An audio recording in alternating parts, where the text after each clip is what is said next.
Hello అండి, అందరు ఎలా ఉన్నారు? శ్రావణ మాసం వచ్చేస్తుంది. శ్రావణ మాసం అంటేనే పూజలు, వ్రతాలు, నైవేద్యాలు, ఇంటి నిండా భక్తి వాతావరణం గుర్తొస్తుంది కదా. మరి ఈ శ్రావణ మాసంలో ప్రతిరోజు ఈరోజు నైవేద్యం ఏం చేయాలి అని ఆలోచించే వాళ్ళ కోసం ఈరోజు ఒక ప్రత్యేకమైన వీడియో తీసుకొచ్చాను. ఈ ఒక్క వీడియోలోనే 7 రకాల ప్రసాదాలను చాలా సింపుల్గా అందరికీ ఈజీగా వచ్చే విధంగా చూపించబోతున్నాను. మనం చేయబోయే ప్రసాదాలు సగ్గుబియ్యం సేమియా పాయసం, చింతపండు పులిహార, దద్దోజనం, కొబ్బరన్నం, పప్పూర్ణాలు, బెల్లమన్నం, గుగ్గిళ్ళు. ఈ రెసిపీస్ అన్నీ కూడా ఇంట్లో ఉన్న ఇంగ్రీడియంట్స్తోనే చాలా సులభంగా చేసుకోవచ్చు. అలాగే ప్రతి రెసిపీకి పర్ఫెక్ట్ మెజర్మెంట్స్, చిన్న చిన్న టిప్స్, ఇంకా రుచి మరింత బాగా రావడానికి ఉపయోగపడే సీక్రెట్స్ కూడా ఈ వీడియోలో షేర్ చేస్తున్నాను. కాబట్టి వీడియోని ఎక్కడ స్కిప్ చేయకుండా చివరి వరకు చూడండి. మీకు నచ్చిన ప్రసాదాన్ని ఈ శ్రావణ మాసంలో తప్పకుండా తయారు చేసి అమ్మవారికి నైవేద్యంగా సమర్పించండి. మరి ఇంకెందుకు ఆలస్యం, శ్రావణ మాసం స్పెషల్ 7 రకాల ప్రసాదాల తయారీని మొదలు పెడదాం. ముందుగా సేమియా సగ్గుబియ్యం పాయసాన్ని తయారు చేద్దాం. దీన్ని తయారు చేయడానికి 1/2 కప్పు సగ్గుబియ్యాన్ని ఒక గిన్నెలోకి తీసుకొని నీళ్లు పోసి కనీసం 1 గంట పాటు అయినా నానబెట్టుకోవాలి. సమయం తక్కువ ఉంటే 15 నుండి 20 నిమిషాల వరకు నానబెట్టుకున్నా సరిపోతుంది. ఎక్కువసేపు నానబెట్టుకుంటే త్వరగా ఉడికిపోతాయి. ఇప్పుడు స్టవ్ ఆన్ చేసి ప్యాన్ పెట్టుకొని 2 టేబుల్ స్పూన్ల వరకు నెయ్యి వేసుకోవాలి. నెయ్యి వేడయ్యాక మీకు నచ్చిన డ్రై ఫ్రూట్స్ వేసుకొని దోరగా వేయించాలి. నేను బాదం మరియు జీడిపప్పు వాడుతున్నాను. ఇలా దోరగా వేయించిన డ్రై ఫ్రూట్స్ను ఒక ప్లేట్లోకి తీసుకొని పక్కన పెట్టుకోవాలి. అదే ప్యాన్లో 85 గ్రాముల సేమియా వేసి మీడియం ఫ్లేమ్ మీద మాడిపోకుండా లైట్ గోల్డెన్ కలర్ వచ్చి మంచి అరోమా వచ్చే వరకు వేయించుకోవాలి. తర్వాత దీనిని కూడా ఒక ప్లేట్లోకి తీసి పక్కన పెట్టండి. ఇక్కడ మనం ఫ్రై చేసుకునే దాన్ని బట్టే సేమియా పాయసం టేస్ట్ ఆధారపడి ఉంటుందండి. కాబట్టి మాడిపోకుండా లైట్ గోల్డెన్ కలర్ వచ్చే వరకు లో టు మీడియం ఫ్లేమ్ని అడ్జస్ట్ చేసుకుంటూ ఫ్రై చేసుకోండి. ఇప్పుడు మళ్ళీ అదే ప్యాన్లోకి 3 గ్లాసుల వాటర్ తీసుకోవాలి. మనం తీసుకున్న సగ్గుబియ్యం సేమియా కలిపి దాదాపు 1 కప్పు వరకు ఉంటుంది. కాబట్టి దానికి తగ్గట్టుగా వాటర్ తీసుకుంటున్నాము. ఇవి సుమారుగా 3.5 కప్స్ వాటర్ వరకు ఉంటాయి. ఈ వాటర్లోనే మనం నానబెట్టుకున్న సగ్గుబియ్యాన్ని వాటర్ వంపేసి తీసుకోవాలి. కొంతసేపటికి సగ్గుబియ్యం ఇలా పైకి వస్తాయి. ఈ సమయంలో మనం ఫ్రై చేసి పెట్టుకున్న సేమియాను కూడా వేసి సగ్గుబియ్యం మరియు సేమియా 2 బాగా మెత్తగా అయ్యే వరకు కుక్ చేసుకోవాలి. వీటిని ఉడికించడానికి కొంచెం సమయం అయితే పడుతుంది. కాబట్టి ఓపిక్గా లో టు మీడియం ఫ్లేమ్ని అడ్జస్ట్ చేసుకుంటూ సేమియా మొత్తం బాగా మెత్తగా అయ్యేంత వరకు ఉడికించుకోవాలి. కొంచెం సేపటికి ఇవి బాగా ఉడికిపోయి ఇలా దగ్గరగా అవుతాయి. సేమియాని పట్టుకొని ఇలా వత్తగానే ముక్కలుగా అయిపోవాలి. ఈ స్టేజ్లో మనం చక్కెరని కానీ బెల్లాన్ని కానీ యాడ్ చేసుకోవాలి. నేను చక్కెరని వాడుతున్నాను. మొత్తం ఒకేసారి కాకుండా కొంచెం కొంచెంగా చక్కెర వేస్తూ కలుపుకోండి. నాకైతే నేను తీసుకున్న సేమియా సగ్గుబియ్యానికి 3/4 కప్పు వరకు చక్కెర పట్టింది. నేను చెప్పే ఈ కొలతల్ని మీరు ఎగ్జాక్ట్గా ఫాలో అయితే సేమియా సగ్గుబియ్యం పాయసం అనేది పర్ఫెక్ట్గా వస్తుంది. ఒకవేళ మీరు కనుక బెల్లాన్ని వాడినట్లయితే 1 కప్పు వరకు పడుతుంది. కాబట్టి మీ రుచికి తగ్గట్టు వేసుకోండి. చక్కెర కరిగాక ఇందులోకి 4 నుంచి 5 యాలక్కాయలను దంచి వేసుకోండి. అలాగే ముందుగా ఫ్రై చేసి పెట్టుకున్న డ్రై ఫ్రూట్స్ని కూడా వేసి ఒకసారి బాగా కలపండి. ఇప్పుడు ఇందులోకి కాచి చల్లార్చిన పాలను కొంచెం కొంచెంగా వేసుకుంటూ కలపండి. నాకు 1/2 లీటర్ పాలు వరకు పట్టాయి. మీరు బెల్లం యూజ్ చేసినట్లయితే స్టవ్ ఆఫ్ చేసిన తర్వాత చల్లారిన పాలను కలపండి. మళ్ళీ స్టవ్ మీద పెట్టాల్సిన అవసరం అయితే లేదు. చక్కెర యూజ్ చేస్తే నేను చూపిస్తున్న ప్రాసెస్ని ఫాలో అవ్వండి. పాలు పోసిన తర్వాత మరో 3 నుంచి 4 నిమిషాలు ఉడికించుకుంటే సరిపోతుంది. వీడియోలో చూపిస్తున్న కన్సిస్టెన్సీ వచ్చాక స్టవ్ ఆఫ్ చేసి సర్వ్ చేసుకోవడమే. ఈ పాయసం అయితే చల్లారిన తర్వాత కూడా గట్టిగా అవ్వదు. నెక్స్ట్ మనము పులిహోర ప్రసాదాన్ని ఎలా ప్రిపేర్ చేసుకోవాలో చూద్దాం. ఈ పులిహోర ప్రాసెస్ని నేను స్టెప్ బై స్టెప్ చూపించబోతున్నాను. స్టెప్ 1గా కుక్కర్లోకి 2 గ్లాసుల బియ్యం తీసుకోండి. కౌంట్ వైజ్ అయితే 1/2 కిలో బియ్యం. నేను సోనా మసూరి బియ్యం తీసుకున్నాను. బియ్యాన్ని కుక్కర్లోకి వేసిన తర్వాత వాటర్ పోసి శుభ్రంగా కడిగేయండి. ఇప్పుడు ఏ గ్లాస్తో అయితే మనం బియ్యం తీసుకున్నామో అదే గ్లాస్తో 3 గ్లాసులు నీళ్లు తీసుకోవాలి. ఈ పులిహోర కాస్త పొడి పొడిగా వండుకోవాలి. అప్పుడే టేస్ట్ చాలా బాగుంటుంది. కాబట్టి రెగ్యులర్గా తీసుకునే వాటర్ కన్నా కొంచెం తక్కువ వాటర్ తీసుకోవాలి. ఇప్పుడు ఇందులోకి 1/2 టీ స్పూన్ పసుపు, 1 టేబుల్ స్పూన్ వరకు ఉప్పు, 1 టీ స్పూన్ నూనె వేసి కుక్కర్ మూత పెట్టి మీడియం ఫ్లేమ్ మీద 2 విజిల్స్ వచ్చే వరకు ఉడికించండి. స్టెప్ 2లో మనం చింతపండుని నానబెట్టుకోవాలి. ఒక గిన్నెలో 100 గ్రాముల చింతపండు తీసుకోండి. చింతపండు పులుపు ఎక్కువగా ఉంటే 80 గ్రాముల నుంచి 85 గ్రాములు తీసుకున్నా సరిపోతుంది. మీరు తీసుకునే చింతపండు పులుపుని బట్టి తీసుకోండి. నేనైతే 100 గ్రాముల చింతపండుని తీసుకుంటున్నాను. ఇందులోకి మరుగుతున్న నీళ్లు పోసి నానబెట్టుకోవాలి. స్టెప్ 3లో పులిహార ప్రసాదం యొక్క పొడిని ప్రిపేర్ చేసుకుందాము. అందుకు స్టవ్ ఆన్ చేసి ప్యాన్ పెట్టి 2 టీ స్పూన్ల మిరియాలు, 2 టీ స్పూన్ల జీలకర్ర, 2 టీ స్పూన్ల మెంతులు తీసుకోండి. ఈ 3 ఈక్వల్ క్వాంటిటీలో ఉండాలి. అలాగే 1 టీ స్పూన్ ఆవాలు, 4 టీ స్పూన్ల ధనియాలు, 1/2 టీ స్పూన్ నూనె వేసి లో ఫ్లేమ్ మీద దోరగా ఫ్రై చేయండి. కొంచెం దోరగా ఫ్రై అయ్యాక 2 రెమ్మల కరివేపాకు, 4 ఎండుమిర్చి వేసి మంచి అరోమా వచ్చే వరకు ఫ్రై చేసుకోండి. ఇలా ఫ్రై అయ్యాక వీటిని పక్కన పెట్టి పూర్తిగా చల్లారనివ్వండి. ఇవి పూర్తిగా చల్లారిన తర్వాత మిక్సీ జార్లో వేసి చిటికెడి ఇంగువ, అంటే సుమారు 1/8 టీ స్పూన్ అన్నమాట, వేసి మెత్తటి పౌడర్ లాగా గ్రైండ్ చేసుకోవాలి. చూడండి, ఇలా మెత్తగా పౌడర్ చేసుకోవాలి. ఇలా గ్రైండ్ చేసుకున్న ఈ పౌడర్ని పక్కన పెట్టుకోండి. మన పులిహార ప్రసాదం పొడి రెడీ అయిపోయింది. ఇప్పుడు స్టెప్ 4లో పులిహారకు తాలింపుని ప్రిపేర్ చేసుకుందాం. దానికోసం స్టవ్ ఆన్ చేసి ప్యాన్ పెట్టి 5 టేబుల్ స్పూన్ల వరకు నూనె వేసుకోండి. నూనె వేడయ్యాక 1/2 కప్పు వేరుశనగపప్పు వేసుకోండి. వేసి లో ఫ్లేమ్ మీద దోరగా వేయించుకోండి. మీరు పల్లీలు ఎక్కువగా ఇష్టపడితే 1/2 కప్ వరకు కూడా తీసుకోవచ్చు. మీరు కావాలంటే ఈ పులిహారకు పల్లీ నూనె కానీ నువ్వుల నూనె కానీ యూస్ చేస్తే ఎగ్జాక్ట్గా టెంపుల్ టేస్ట్ అయితే వస్తుంది. ఈ పల్లీలు ఇలా ఫ్రై అయిన తర్వాత వీటిని ఒక ప్లేట్లోకి తీసి పక్కన పెట్టుకోండి. అదే నూనెలోకి 1 టేబుల్ స్పూన్ పచ్చిశనగపప్పు, 1 టేబుల్ స్పూన్ మినప్పప్పు, 1 టీ స్పూన్ ఆవాలు, 2 టేబుల్ స్పూన్లు జీడిపప్పు పలుకులు వేసి దోరగా ఫ్రై చేసుకోండి. తర్వాత 4 నుంచి 5 ఎండుమిరపకాయలు తుంచి వేసుకోండి. 1 రెమ్మ కరివేపాకు కూడా వేసి 1 నిమిషం వరకు ఫ్రై చేయండి. చివరగా చిటికెడంత ఇంగువ, 1/2 టీ స్పూన్ పసుపు వేసి ఒకసారి కలిపి స్టవ్ ఆఫ్ చేసి పక్కన పెట్టండి. ఇప్పుడు స్టెప్ 5లో మనం నానబెట్టుకున్న చింతపండులో నుంచి చిక్కటి గుజ్జును తీసుకోవాలి. స్ట్రైనర్ యూజ్ చేస్తే పీచు గింజలు ఏమీ లేకుండా నీట్గా గుజ్జు వస్తుంది. అవసరమైతే 1/2 కప్పు లేదా 1/3 కప్ వాటర్ యూజ్ చేసి గుజ్జు తీసుకోండి. ఎక్కువ వాటర్ మాత్రం యూజ్ చేయకండి, మనం ఉడికించడానికి టైం ఎక్కువ పడుతుంది. వీడియోలో చూపిస్తున్నాను కదా, ఈ మాత్రం చిక్కగా తీసుకుంటే సరిపోతుంది. ఇప్పుడు ఈ గుజ్జులోకి 1/2 టీ స్పూన్ పసుపు, 1 టేబుల్ స్పూన్ ఉప్పు, 1 టీ స్పూన్ నూనె వేసి, నూనె వేసిన వీడియో క్లిప్ మిస్ అయిందండి, 3 నుంచి 4 పచ్చిమిర్చి పొడవుగా కట్ చేసి వేసుకోండి. కావాలంటే ఒక చిన్న ముక్క బెల్లం కూడా వేసుకోవచ్చు, నేను వేయడం లేదు. ఇప్పుడు స్టవ్ మీద పెట్టి లో టు మీడియం ఫ్లేమ్ మీద గరిటెతో కలుపుతూ చిక్కగా ఉడికించుకోండి. దాదాపు 10 నిమిషాల తర్వాత వీడియోలో చూపిస్తున్న కన్సిస్టెన్సీ వస్తుంది. ఈ స్టేజ్లో ముందుగా గ్రైండ్ చేసి పెట్టుకున్న ప్రసాదం పులిహార పొడి మొత్తం వేసేయండి. అలాగే తాలింపు కూడా వేసి లో ఫ్లేమ్ మీద మరో 2 నిమిషాలు ఉడికించండి. ఇలా ఉడికిన తర్వాత స్టవ్ ఆఫ్ చేసి పక్కన పెట్టండి. మన చింతపండు గుజ్జు రెడీ అయ్యింది.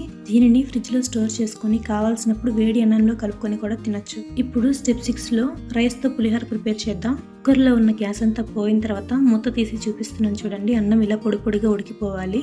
ఇప్పుడు ఈ రైస్ని ఒక పెద్ద గిన్నెలోకి కానీ పళ్ళెంలోకి కానీ తీసుకొని కొంచెం నూనె, 1 రెమ్మ పచ్చి కరివేపాకు వేసి చేత్తో ఒకసారి బాగా మిక్స్ చేసుకోండి. రైస్ పూర్తిగా చల్లారిపోకూడదు, కాస్త గోరువెచ్చగా ఉన్నప్పుడు పులిహార ప్రిపేర్ చేసుకోవాలి. ఇప్పుడు ముందుగా తయారు చేసుకున్న చింతపండు గుజ్జు మొత్తం వేసి ప్రతి బియ్యం పలుకుకి కూడా బాగా పట్టేలాగా చేత్తో కలపండి. చివరగా వేయించి పెట్టుకున్న పల్లీలు కూడా వేసి మరోసారి కలపండి. అంతే అండి, ఎంతో రుచికరమైన టెంపుల్ స్టైల్ పులిహార ప్రసాదం రెడీ అయిపోయింది. ఈ పులిహారం అరగంట లేదా 1 గంట పక్కన పెట్టి సర్వ్ చేస్తే అన్ని ఫ్లేవర్స్ కూడా రైస్ కి బాగా పడతాయి, టేస్ట్ కూడా ఇంకా బాగుంటుంది. నేను చెప్పిన ఇంగ్రీడియంట్స్ మరియు మెజర్మెంట్స్ ఫాలో అయితే ఫ్లేవర్స్ అన్ని పర్ఫెక్ట్ గా బ్యాలెన్స్ అవుతాయి. ఇప్పుడు మనం దద్దోజనాన్ని ఎలా ప్రిపేర్ చేసుకోవాలో చూద్దాం. ఇది ప్రిపేర్ చేసుకోవడం చాలా ఈజీ అండి. దద్దోజనం ప్రిపేర్ చేయడానికి ముందుగా ఒక కుక్కర్లోకి 1 గ్లాస్ బియ్యం తీసుకోండి. ప్రతిసారి అన్నాన్ని కుక్కర్లోనే వండుకోవాలని ఏం లేదండి, నేను మీకు చూపించడం కోసం కుక్కర్ని యూజ్ చేస్తున్నాను, త్వరగా కుక్ అవుతుంది కాబట్టి. ఇది వెయిట్ వైజ్ అయితే 1/2 కిలో ఉంటుంది.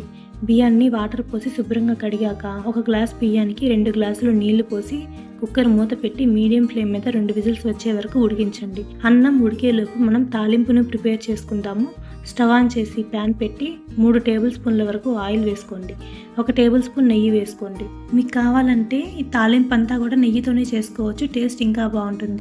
ఆయిల్ వేడయ్యాక 1 టేబుల్ స్పూన్ పచ్చి శనగపప్పు, 1 టీ స్పూన్ జీలకర్ర, 1 టీ స్పూన్ మినప్పప్పు, 1 టీ స్పూన్ ఆవాలు వేసుకోండి. తర్వాత 1 టేబుల్ స్పూన్ అల్లాన్ని చిన్న చిన్న ముక్కలుగా కట్ చేసి వేసుకోండి. ఇలా అల్లం వేయడం వల్ల దద్దోజనం టేస్ట్ చాలా బాగుంటుంది. అలాగే 3 నుంచి 4 పచ్చిమిర్చీలను పొడవుగా కట్ చేసి వేసుకోండి. ఇందులోనే 3 ఎండుమిరపకాయలను తుంచి వేయండి. 2 టేబుల్ స్పూన్ల జీడిపప్పు పలుకులను కూడా వేసి అల్లం పచ్చివాసన పోయి ఈ దినుసులన్నీ దోరగా ఫ్రై అయ్యి మంచి అరోమా వచ్చే వరకు వేయించండి. తర్వాత ఒక రెమ్మ కరివేపాకు, 4 నుంచి 5 మిరియాలు దంచి వేసుకోండి. దీనివల్ల దద్దోజనం ఫ్లేవర్ చాలా బాగుంటుంది. అలాగే 1/8 టీ స్పూన్ ఇంగువ కూడా వేసి ఒకసారి కలిపి స్టవ్ ఆఫ్ చేసి ఈ తాలింపును పక్కన పెట్టండి. మనం కుక్కర్లో వేసిన అన్నం కూడా ఉడికిపోయింది. ఇప్పుడు కుక్కర్లో ప్రెషర్ పూర్తిగా తగ్గిన తర్వాత మూత తీయండి. అన్నం ఎంత బాగా ఉడికిందో కదా. నేను అన్నాన్ని పొడి పొడిగానే ఉడికించుకున్నాను. నాకు మరీ మెత్తగా తినడం ఇష్టం ఉండదు. మీకు కావాలంటే ఒక గ్లాస్ వాటర్ ఎక్స్ట్రా పోసి 3 విజిల్స్ వచ్చే వరకు ఉడికించుకుంటే అన్నం ఇంకా మెత్తగా వస్తుంది. ఇలా ఉడికించుకున్న అన్నాన్ని ఒక పెద్ద పళ్ళెంలోకి తీసుకొని కొంచెం గోరువెచ్చగా అయ్యే వరకు ఉంచండి. అలా అయ్యాక కొంచెం కొంచెంగా పెరుగు వేసుకుంటూ అన్నాన్ని చేతితో బాగా కలపండి. మనం తీసుకున్న ఒక గ్లాస్ బియ్యానికి 1/2 లీటర్ పెరుగు కరెక్ట్గా సరిపోతుంది. ఇలా కలిపాక రుచికి సరిపడా ఉప్పు వేసుకోండి. నేను 3/4 టేబుల్ స్పూన్ వరకు ఉప్పు తీసుకున్నాను. ఇందులోనే మనం ముందుగా ప్రిపేర్ చేసి పెట్టుకున్న తాలింపును కూడా వేసేయండి. ఇప్పుడు ఇవన్నీ కూడా అన్నంలో బాగా కలిసేలాగా చేత్తో మరోసారి బాగా కలపండి. అంతే అండి, ఎంతో రుచికరమైన దద్దోజనం సిద్ధమైంది. ఇలా చేసుకున్న దద్దోజనం చలికాలంలో కానీ లేదా వర్షాకాలంలో కానీ మనం బయట పెట్టినా కూడా పొలవకుండా తినేటప్పుడు కమ్మగా ఉంటుంది. ఇప్పుడు 3 ప్రసాదాలు అయ్యాయి కదా. 4వ ప్రసాదంగా గుగ్గిళ్ళను తయారు చేసుకుందాము. ముందుగా ఒక గిన్నెలోకి శనగలను తీసుకోవాలి. ఇందులో నీళ్లు పోసి ఓవర్ నైట్ నానబెట్టుకోవాలి. ఉదయానికి శనగలు బాగా నానిపోతాయి. ఇలా నానిన శనగలను 2 సార్లు శుభ్రంగా కడిగి కుక్కర్లోకి తీసుకోండి. మనం 1 కప్పు శనగలను తీసుకున్నాం కాబట్టి అదే కప్పుతో 2 కప్పులు నీళ్లు పోసి రుచికి సరిపడా ఉప్పు వేసి కుక్కర్ మూత పెట్టి మీడియం ఫ్లేమ్ మీద 3 నుంచి 4 విజిల్స్ వచ్చే వరకు ఉడికించండి. కుక్కర్లో ప్రెషర్ పూర్తిగా తగ్గిన తర్వాత మూత తీసి చూడండి. గుగ్గిళ్ళను ఇలా ఒకటి తీసుకొని వత్తగానే మెత్తగా అవ్వాలి. ఇలా ఉంటే గుగ్గిళ్ళు బాగా ఉడికినట్టే. ఇప్పుడు ఇందులో ఉన్న వాటర్ అంతా వంపేసి గుగ్గిళ్ళను ఒక స్ట్రైనర్లోకి తీసుకోండి. ఇలా చేయడం వల్ల మిగిలిన వాటర్ కూడా పూర్తిగా పోతాయి. ఇప్పుడు గుగ్గిళ్ళకు తాలింపును ప్రిపేర్ చేసుకుందాం. ముందుగా స్టవ్ ఆన్ చేసి ప్యాన్లోకి 1 table spoon oil, 1 table spoon నెయ్యి వేసుకోండి. ఆయిల్ హీట్ అయ్యాక 1 టీ స్పూన్ పచ్చి శనగపప్పు, 1 టీ స్పూన్ మినప్పప్పు, 1 టీ స్పూన్ జీలకర్ర, 1 టీ స్పూన్ ఆవాలు వేసుకోండి. తర్వాత 1 టీ స్పూన్ అల్లాన్ని చిన్న చిన్న ముక్కలుగా కట్ చేసి వేసుకోండి. అల్లం డైజెషన్కి, గట్ హెల్త్కి కూడా చాలా మంచిది. అలాగే 3 నుంచి 4 పచ్చిమిర్చిని పొడవుగా కట్ చేసి వేసుకోండి. 2 ఎండుమిర్చిని కూడా తుంచి వేసుకోండి. మనకి ఈ గుగ్గిళ్ళలో కారం వీటి వల్లే వస్తుంది. ఇలా వేసుకున్న అన్నిటిని దోరగా వేయించండి. కొంచెం వేగిన తర్వాత ఇందులోకి 2 టేబుల్ స్పూన్ల వరకు పచ్చి కొబ్బరిని కొంచెం మెత్తగా తురిమి తీసుకోండి. లేదా మిక్సీలో వేసి ఒకసారి తిప్పి కూడా వేసుకోవచ్చు. అలానే 1 రెమ్మ కరివేపాకు వేసి 2 నిమిషాలు ఫ్రై చేసుకోండి. కొబ్బరి మరీ ఎక్కువగా ఫ్రై అవ్వాల్సిన అవసరం లేదు. అందులో ఉన్న పచ్చి వాసన పోయి కమ్మని వాసన వచ్చే వరకు వేస్తే సరిపోతుంది. ఇప్పుడు ఇందులోనే మనం ముందుగా ఉడికించి పెట్టుకున్న గుగ్గిళ్ళను కూడా వేసి ఒకసారి బాగా కలపండి. తర్వాత రుచికి సరిపడా ఉప్పు వేసుకోండి. ఈ స్టేజ్ లోనే చిటికెడు ఇంగువ కూడా వేసి మరో 2 నిమిషాలు కలుపుకుంటే ఎంతో రుచికరమైన గుగ్గిళ్ళ ప్రసాదం రెడీ అయిపోయింది. ఇప్పుడు 5వ ప్రసాదంగా కొబ్బరి అన్నాన్ని తయారు చేసుకుందాము. కొబ్బరి అన్నం చేసుకోవడం కూడా చాలా ఈజీ. నేను చూపించిన ప్రాసెస్లో ఒకసారి ట్రై చేయండి. ముందుగా ఒక గిన్నెలోకి 1 గ్లాస్ బియ్యం తీసుకోండి. నేను తీసుకునే గ్లాసు 250 గ్రాములు, అంటే 1/2 కిలో క్వాంటిటీ గ్లాస్ అండి. అలాగే నేను ఈ వీడియోలో చూపిస్తున్న అన్ని ప్రసాదాలకు సోనా మసూరి బియ్యం యూజ్ చేస్తున్నాను. ఇప్పుడు ఈ బియ్యాన్ని శుభ్రంగా కడిగి 1 గ్లాస్ బియ్యానికి 2 గ్లాసుల వాటర్ తీసుకొని కుక్ చేసుకోవాలి. ఇలా కుక్ చేసుకున్న రైస్ని ఒక పెద్ద పళ్ళెంలోకి తీసుకొని పక్కన పెట్టండి. ఇప్పుడు మన ప్రాసెస్ని స్టార్ట్ చేద్దాం. ముందుగా స్టవ్ ఆన్ చేసి ప్యాన్ పెట్టుకొని 2 టేబుల్ స్పూన్ల ఆయిల్, 1 టేబుల్ స్పూన్ నెయ్యి వేసుకోండి. ఆయిల్ హీట్ అయ్యాక 2 టేబుల్ స్పూన్లు పచ్చిశనగపప్పు, 1 టీ స్పూన్ మినపప్పు, 1 టీ స్పూన్ జీలకర్ర, 1 టీ స్పూన్ ఆవాలు వేసుకోండి. అలాగే 1 టేబుల్ స్పూన్ అల్లాన్ని చిన్న చిన్న ముక్కలుగా కట్ చేసి వేసుకోండి. 3 నుంచి 4 పచ్చిమిర్చిని కూడా పొడవుగా కట్ చేసి వేసుకోండి. 2 నుంచి 3 ఎండుమిర్చిని కూడా తుంచి వేసుకోండి. ఇలా అన్ని వేసుకున్నాక అల్లంలోని పచ్చి వాసన పోయేంత వరకు ఫ్రై చేసుకోండి. ఆ తర్వాత చిటికెడంత ఇంగువ, 1 రెమ్మ కరివేపాకు వేసి ఒకసారి కలుపుకోండి. ఇప్పుడు మనం తీసుకున్న 1 గ్లాస్ రైస్కి సేమ్ గ్లాస్తో 1 గ్లాస్ కొబ్బరి తురుముని తీసుకోవాలి. నేను మిక్సీలో వేసి కొబ్బరిని తీసుకుంటున్నాను. ఈ కొబ్బరిని ఎక్కువగా ఫ్రై చేయాల్సిన అవసరం లేదు. అందులోని పచ్చి వాసన పోయి కమ్మని వాసన వచ్చేంత వరకు ఫ్రై చేసుకుంటే చాలు. ఇప్పుడు రుచికి సరిపడా ఉప్పు వేసి మరోసారి కలుపుకొని ముందుగా ఉడికించి పక్కన పెట్టుకున్న అన్నాన్ని కూడా వేసి కలుపుకోండి. మనం వేసిన తాలింపు, కొబ్బరి అంతా అన్నానికి బాగా పట్టేలా కలుపుకుంటే సరిపోతుంది. అంతే అండి, ఎంతో కమ్మగా ఉండే కొబ్బరి అన్నం కూడా సిద్ధమైపోయింది. చేసుకోవడం చాలా ఈజీ, అలాగే టేస్ట్ కూడా చాలా బాగుంటుంది. మీరు కూడా ఈ ప్రసాదాన్ని ట్రై చేయండి. 6వ ప్రసాదంగా పప్పూర్ణాలను ప్రిపేర్ చేసుకుందాము. ఈ పూర్ణాలు చేసే సమయంలో అందరికీ బొండం పగిలి పూర్ణం బయటకు వస్తుంది. అందుకని ఇది చేయడం కష్టం, ఆయిల్ అంతా స్పాయిల్ అవుతుంది అని చాలామంది అనుకుంటూ ఉంటారు. అయితే నేను చెప్పే చిన్న చిన్న టిప్స్తో, పర్ఫెక్ట్ కొలతలతో ఈ పూర్ణాలు చేయడం వల్ల లోపల ఉన్న పప్పు కానీ పైన ఉన్న పిండి కానీ ఏది పాడవకుండా పర్ఫెక్ట్గా వస్తాయి. ఈ పూర్ణాలను ప్రిపేర్ చేసుకోవడానికి ముందుగా ఒక గిన్నెలోకి టీ గ్లాస్తో ఒక గ్లాస్ బియ్యం తీసుకోండి. నేను ఇక్కడ స్టోర్ బియ్యం యూస్ చేస్తున్నాను. స్టోర్ బియ్యం అయితే టేస్ట్ బాగుంటుంది, లేదంటే నార్మల్ బియ్యం అయినా యూస్ చేసుకోవచ్చు. సేమ్ గ్లాస్తోనే ఒక గ్లాస్ మినపగుళ్ళు కూడా తీసుకోండి. ఇవి రెండు సేమ్ క్వాంటిటీలో ఉండాలి. వీటిలోకి వాటర్ పోసి ఓవర్ నైట్ నానబెట్టుకోవాలి, లేదంటే కనీసం 8 గంటలైనా సరే నాననివ్వాలి. ఇప్పుడు వేరొక గిన్నెలోకి 1 కప్పు పచ్చిశనగపప్పును తీసుకొని వాటర్ పోసి ఓవర్ నైట్ నానబెట్టుకోండి. నేను అన్నింటినీ ఒకేసారి నానబెట్టుకుంటున్నాను, లేదంటే ఈ పప్పును 1 గంట నానబెట్టుకున్నా సరిపోతుంది. ఎర్లీ మార్నింగ్కి చూడండి, బియ్యం మినపగుళ్ళు బాగా నానిపోయాయి. వీటిని శుభ్రంగా 1కి 2 సార్లు కడిగి మిక్సీ జార్లోకి తీసుకొని 1/2 టీ స్పూన్ సాల్ట్ వేసి కొంచెంగా వాటర్ యాడ్ చేస్తూ మెత్తని పిండిలాగా గ్రైండ్ చేసుకోండి. మరి దోశ పిండిలా పల్చగా కాకుండా మనం బోండాలకు పిండిని ఎలా అయితే గ్రైండ్ చేసుకుంటామో అలా కొంచెం థిక్గా గ్రైండ్ చేసుకోవాలి. ఇలా గ్రైండ్ చేసుకున్న ఈ పిండిని ఒక గిన్నెలోకి తీసుకుని పక్కన పెట్టండి. పచ్చిశనగపప్పు కూడా బాగా నానిపోయింది. ఇప్పుడు దీనిని కూడా శుభ్రంగా కడిగి కుక్కర్లోకి తీసుకోండి. 1 కప్పు పప్పుకి 2 కప్పులు వాటర్ తీసుకోండి. కుక్కర్ మూత పెట్టి 4 నుండి 5 విజిల్స్ వచ్చే వరకు ఉడికించుకోండి. ఇప్పుడు కుక్కర్లో ప్రెషర్ అంతా పోయాక మూత తీయండి.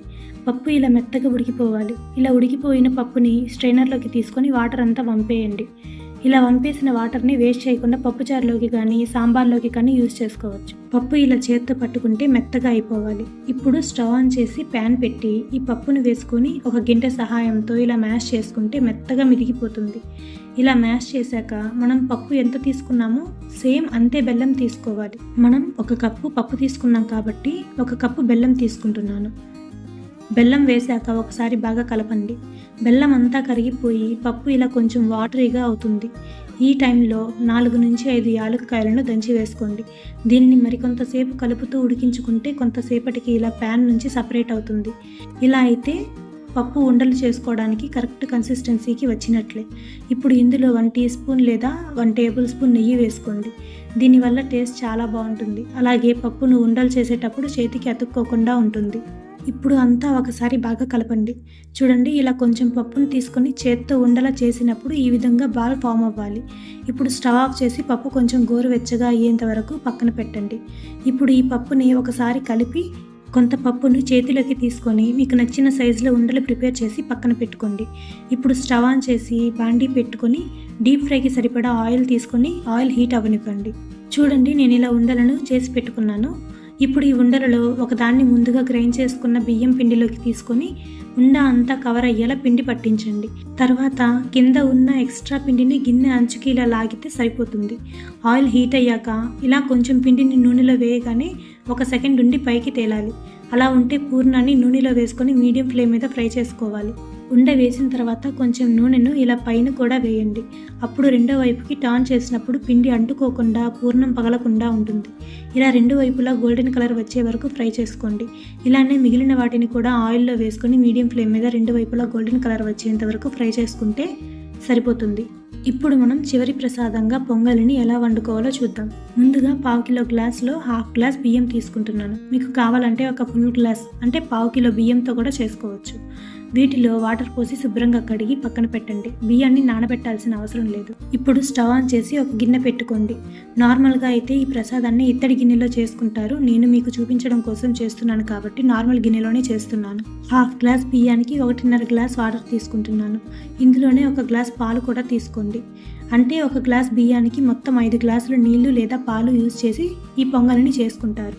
మొత్తం పాలతో అయినా చేసుకోవచ్చు, లేదా ఇలా కొంత వాటర్ కొంత మిల్క్ యూజ్ చేసి కూడా వండుకోవచ్చు. బెల్లపన్నాన్ని పాయసంలా కొంచెం పల్చగా తినాలి అనుకుంటే 1 గ్లాస్ వాటర్ లేదా మిల్క్ ఎక్స్ట్రా తీసుకోండి. ఇప్పుడు మూత పెట్టి పాలు పొంగు రానివ్వండి. చూడండి, ఇలా పాలు పొంగి కొంచెం బయటకు పొంగాలి. ఇలా పొంగు వచ్చిన తర్వాత ఇందులో మనం ముందుగా కడిగి పెట్టుకున్న బియ్యం వేయండి. నేను ట్రెడిషనల్గా అంటే పండుగ రోజు అసలు పొంగలు ఎలా పెట్టుకుంటారో అలానే చూపిస్తున్నాను. ఇందులోనే 2 టేబుల్ స్పూన్స్ కందిపప్పును కడిగి వాటర్ లేకుండా వేసుకోండి. ఈ కందిపప్పు టేస్ట్ కోసమే కాదండి, మనం పొంగలి వండిన తర్వాత పప్పు కూడా వండుతారు కదా, అలా పప్పు వండే టైం లేదనుకోండి, ఇలా ఇందులో ఈ పప్పు వేస్తున్నాం కాబట్టి పప్పు కూడా వండినట్లే అన్నమాట. ఇప్పుడు ఇందులోనే కొంచెం కొబ్బరి ముక్కలు కూడా వేసుకోండి. నార్మల్గా అయితే పొంగలి వండేటప్పుడు టెంకాయ కొడతారు. అలా కొట్టిన తర్వాత ఆ కోకోనట్ వాటరు కొంచెం కొబ్బరి ముక్కలు ఇందులో వేసుకుంటారు. నేను టెంకాయ కొట్టట్లేదు, వీడియోలో చూపిస్తున్నాను కాబట్టి. కానీ ప్రసాదానికి టెంకాయ కొట్టాలి. అలాగే కొన్ని జీడిపప్పు పలుకులను కూడా వేసుకొని మూత పెట్టి మధ్య మధ్యలో కలుపుకుంటూ అన్నం పూర్తిగా మెత్తగా అయ్యేలా ఉడికించుకోవాలి. ఇలా ఉడికిన తర్వాత కొంచెం గిరిటితో ఇలా ఒత్తితే ఇంకా మెత్తగా అయిపోతుంది. ఇలా ఇందులో ఉన్న వాటర్ లేదా మిల్క్ అంతా అయిపోయిన తర్వాత 1/2 కప్పు బియ్యానికి 3/4 కప్పు వరకు బెల్లం వేసుకొని కలుపుకోవాలి. బెల్లం పూర్తిగా కరిగే వరకు ఉడికించండి. ఇప్పుడు ఇందులో 3 నుంచి 4 యాలక్కాయలను దంచి వేసుకోండి. బెల్లం కరిగి ఇలా కొంచెం జారుడుగా ఉన్నప్పుడు కొంచెం నెయ్యి వేసుకొని ఒకసారి కలిపి స్టవ్ ఆఫ్ చేస్తే సరిపోతుంది. ఇలా మన పొంగలి ప్రసాదం కూడా సిద్ధమైపోయింది. చల్లారేటప్పటికి ఈ బెల్లపన్నం ఇంకొంచెం చిక్కబడుతుంది. కాబట్టి ఇలా ఉన్నప్పుడే స్టవ్ ఆఫ్ చేసుకుంటే చల్లారేటప్పటికి కొంచెం చిక్కబడి ఉంటుంది, కానీ గట్టిగా అవ్వదు. ఇలా ఈ వీడియోలో శ్రావణ మాసంలో చేసుకునే 7 రకాల ప్రసాదాలను మీతో షేర్ చేస్తున్నాను. సగ్గుబియ్యం సేమియా పాయసం, పులిహార, దద్దోజనం, కొబ్బరన్నం, పప్పూర్ణాలు, బెల్లపన్నం, గుగ్గిళ్ళు ఇవన్నీ కూడా ఇంట్లో చాలా సింపుల్గా ఎక్కువ హడావిడి లేకుండా చేసుకోవచ్చు. శ్రావణ మాసంలో పూజలు, వ్రతాలు, నోములు చేసుకునే సమయంలో ఈ ప్రసాదాల్లో మీకు నచ్చిన వాటిని తయారు చేసుకొని అమ్మవారికి నైవేద్యంగా సమర్పించుకోవచ్చు. ఈ 7 ప్రసాదాల్లో మీకు అన్నిటికంటే ఇష్టమైన ప్రసాదం ఏదో కమెంట్లో చెప్పండి. అలాగే ఈ వీడియోలో నేను చూపించిన రెసిపీస్లో మీరు ఏ రెసిపీని ముందుగా ట్రై చేయాలనుకుంటున్నారో కూడా నాకు చెప్పండి. ఈ వీడియో మీకు ఉపయోగపడితే లైక్ చేసి మీ ఫ్రెండ్స్ అండ్ ఫ్యామిలీతో షేర్ చేయండి. ఇలాంటి traditional recipes, festival special recipes మరిన్ని చూడాలనుకుంటే మా విఎన్పి కుకింగ్ బ్లాగ్స్ ఛానల్ని సబ్స్క్రైబ్ చేసుకొని పక్కనే ఉన్న బెల్ ఐకాన్ని యాక్టివేట్ చేసుకోండి. మీ అందరికీ అమ్మవారి ఆశీస్సులు ఎల్లప్పుడూ ఉండాలని కోరుకుంటూ శ్రీ శ్రావణ మాస శుభాకాంక్షలు. Thank you for watching.